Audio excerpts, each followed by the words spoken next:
Sa gitna ng nagpapatuloy na kaguluhan sa Lebanon, bunsod ng mga pag-atake ng Israel, pinapaalalahanan ng embahada ang mga Pilipino sa Lebanon na manatiling alerto at gawin ang ibayong pag-iingat bunsod ng mga nangyayaring pambobomba doon.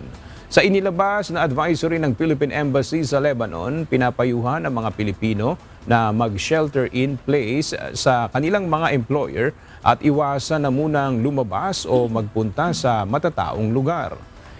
I-charge ang mga cellphone at iba pang communication devices. Maghanda ng supply ng pagkain, gamot, tubig at iba pang pangunahing pangangailangan.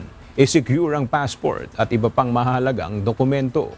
At palagi rin na mag-monitor ng mga updates sa official page ng Philippine Embassy at mag-ingat sa fake news. Inihikayat rin ang ating mga kababayan doon na mag-avail na ng voluntary repatriation habang posible pa ang paglikas sa ngayon.